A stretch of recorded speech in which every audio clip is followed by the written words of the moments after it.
Hello friends, मेरा नाम है सुनील कुमार।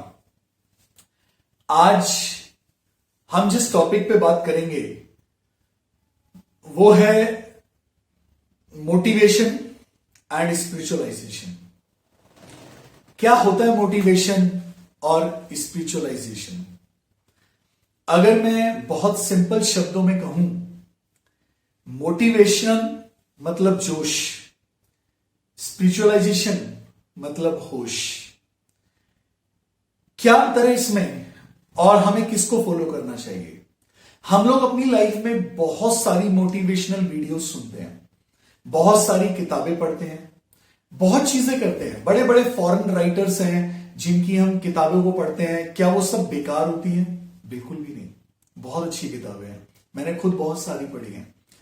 लेकिन फ्रेंड्स, जब मैंने उन किताबों को पढ़ा, उन राइटर्स को पढ़ा, उनके स्पीकर्स को सुना, तो मैं बहुत एक्साइटेड होता था, बहुत मजा आता था, मुझे बहुत जोश आता था।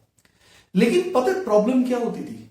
2 दिन बाद वो जोश ठंडा हो जाता था। ऐसा लगता था जैसे पता नहीं यार क्या हो गया। फिर से दोबारा से जाता था, फिर से सुनता था या फिर से पढ़ता था और फिर से जोश आता था, फिर से डाउन होता था। मैं क्या बताना चाहता हूं, मोटिवेशन बुरी चीज नहीं है, लेकिन वो कई बार सिर्फ एक कोरा जोश होता है। हमें समझ तो आता है, ब्रेन सारी चीज समझता है, लेकिन प्रॉब्लम यहीं पे आती है कि जो मोटिवेशन है वो सिर्फ ब्रेन तक काम करता है, उससे आगे उसकी पहुंच नहीं है। लेकिन जब मैंने अपने यहां की किताबों को पढ़ा, भगवत गीता को पढ़ा, स्वामी विवेकानंद को समझा, रामकृष्ण परमहंस को समझा, उनको सुना, उनके बारे में पढ़ा, जब स्पिरिचुअलाइजेशन में गया तो पता चला उसका प्रभाव हमारे मन, हमारे दिमाग और हमारी आत्मा तीनों पर पड़ता है। और क्योंकि उसका प्रभाव तीनों पर पड़ता है, तो वो चीज तीनों हमारे कंट्रोल में आती है। और हम तीनों पे जब एक साथ काम करते हैं तो हम वो कर पाते हैं जो एक्चुअली में हमें करना चाहिए या हम करना चाहते हैं।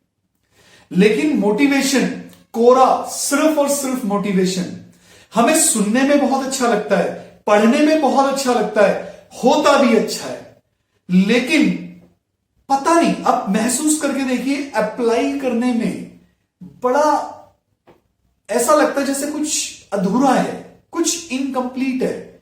और उसका कारण यही होता है कि उसकी पहुंच सिर्फ 2 ही जगह तक होके रह जाती है, या तो हमारे दिमाग पर या हमारा जोश।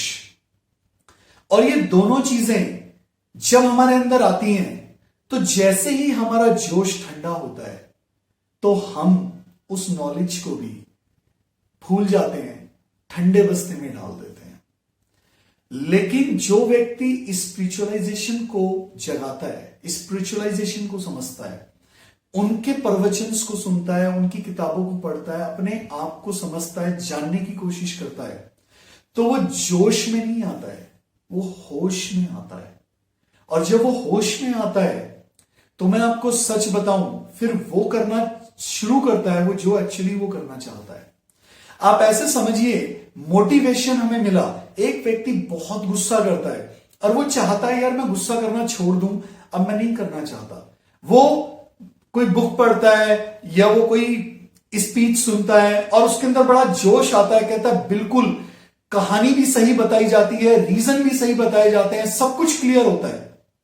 और जब तक उसके अंदर वो जोश रहता है कि यार yes I will apply it, मैं इसको अप्लाई करूंगा, तो 2 दिन जब तक वो जोश में रहा वो काम हुआ, लेकिन उसके बाद वो फिर से पहले जैसा ही हो जाता है।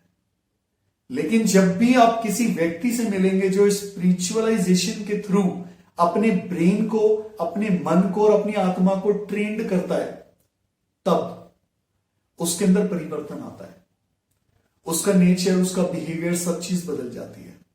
फिर वो गुस्सा चाहता भी नहीं है करना और वो गुस्सा धीरे धीरे उसके कंट्रोल में भी आ जाता है। मैं आप लोगों से क्या कहना चाहता हूं, कि मोटिवेशन एक जोश है और स्पिरिचुअलाइजेशन एक होश है। आप कभी भी देखिए, ऐसे बहुत सारे उदाहरण हैं। अगर मैं गांधी जी के बारे में बात करूं, गांधी जी बिल्कुल साधारण इंसान थे, नॉर्मल थे, नॉर्मल कपड़े पहनते थे, एक बूढ़ा सा आदमी जो लाठी लेके चलता था। लेकिन आप सोच के देखिए, उन्होंने देश के करोड़ों लोगों को जगा दिया। जोश से नहीं, जोश तो फ्रेंड्स उस समय भी बहुत सारे लोगों में था जो देश के स्वतंत्रता के लिए लड़े, लेकिन कोरा जोश काम नहीं कर सकता। जोश बड़े काम की चीज है, लेकिन उसकी जो मात्रा है वो बड़ी सीमित है। आप खुद सोच के देखिए, आप किसी चीज के लिए कितने दिन जोश में रह सकते हैं, लेकिन जैसे ही वो जोश ठंडा होता है, हम होश में आते हैं। और होश में आने के बाद हम लोग बड़े अजीब सा महसूस करते हैं उन चीजों के लिए जिन चीजों के लिए हमारे अंदर जोश आया था। लेकिन जब हम होश में होते हैं और होश में हम किसी चीज को अप्लाई करते हैं, समझते हैं, तो हम उन चीजों को अंजाम भी दे पाते हैं। आपने देखा होगा, जैसे जोश में कई बार कोई व्यक्ति किसी से कह देता है, आज के बाद तेरी शक्ल नहीं देखूंगा, लेकिन जैसे ही वो जोश ठंडा होता है, वो फिर से उसी के पास पहुंच जाता है और शायद सॉरी भी कहता है। लेकिन जब कोई व्यक्ति होश में आता है, जब होश में होता है, तो वो जो बोलता है तोल के बोलता है, जो समझता है सोच समझ के समझता है, जो करता है बहुत होश में और पूरी ज्ञान और नॉलेज के साथ करता है। होश हमेशा जोश से ज्यादा सक्सेसफुल होता है। और जो जोश होश से आता है, मतलब जिस चीज का निर्णय आप पूरे होश में सोच समझ के लेते हैं, वो अंत तक चलता है। लेकिन जो चीज आपने सोची नहीं, समझी नहीं, तोली नहीं, मन के तराजू पे नहीं तोला, आत्मा की तराजू पे भी नहीं तोला, आप देखेंगे कुछ समय के बाद सिर्फ कोरा जोश आपको डाउन कर देता है। और आप महसूस करते हैं कि यार परसों ताजा ताजा सुना था तो बड़ा अच्छा लगा, बड़ा जोश आया, लेकिन 2 दिन के बाद इंसान को फील होता है कि नहीं यार, मेरे लिए नहीं है, रहने देते हैं इसे। क्यों? क्योंकि जोश जब तक है वो नॉलेज तब तक है, लेकिन जो स्पिरिचुअलाइजेशन है वो होश में लाता है, और होश जब तक है वो ज्ञान तब तक है।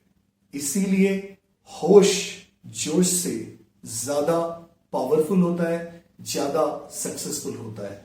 जो डिसीजंस जोश में लिए जाते हैं वो एक दिन बहुत जल्दी समाप्त हो जाते हैं, और जो डिसीजंस होश में लिए जाते हैं, सोच समझ के लिए जाते हैं, वो डिसीजंस परमानेंट होते हैं और लॉन्ग टर्म तक चलते हैं। एक छोटी सी कहानी के साथ मैं इस बात को खत्म करूंगा। कहते हैं गांधी जी जब अफ्रीका में थे, तो अफ्रीका में एक ब्रिटिशर ने उनको ट्रेन से बाहर धक्का दे दिया। जब उसको धक्का दिया तो उन्हें बहुत गुस्सा आया, बहुत जोश आया कि पता नहीं मैं क्या कर डालूं इसका। लेकिन गांधी जी अंदर से आध्यात्मिक भी थे। आप सब जानते हैं, उन्होंने एक बहुत सत्य और अहिंसा का जो नारा है वो गांधी जी ने दिया था। उन्होंने एक छोटा सा भजन भी लिखा जो मुझे बहुत प्यारा लगता है, शायद आप में बहुत लोगों को अच्छा लगता होगा। रघुपति राघव राजा राम, पतित पावन सीताराम, ईश्वर अल्लाह तेरे नाम, सबको सम्मति दे भगवान। जो व्यक्ति ईश्वर, अल्लाह और राम तीनों को एक समान मानता है, फ्रेंड्स यकीन मानिए वो आध्यात्मिक व्यक्ति ही मान सकता है, जो उसको समझ चुका है। तो उन्होंने जोश में नहीं, होश में एक डिसीजन लिया कि मैं अभी अगर बोलूंगा तो मैं ज्यादा से ज्यादा इसको 2 गाली दे सकता हूं, और मैं बहुत सारी बातें बोल के जोश में और यहां से चला जाऊंगा और मेरा जोश खत्म हो जाएगा। तो उन्होंने पूरे सोच समझ के एक डिसीजन लिया होश में, क्योंकि वे एक स्पिरिचुअल इंसान थे। तो उन्होंने एक डिसीजन लिया कि मैं इन अंग्रेजों को अफ्रीका से भी निकालूंगा और अपने देश से भी निकाल दूंगा।